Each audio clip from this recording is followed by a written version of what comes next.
day in my life, over 26 years old, here in Saudi Riyadh.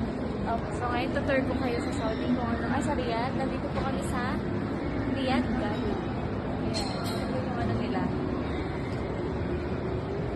Ayan. Mga synthetic lang po lahat yan. Wala pong ano dyan. Natural.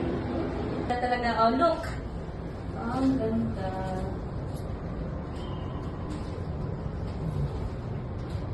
Ang ganda talaga dito sa Riyadh. Ang ganda ng mga building, mga ganyan.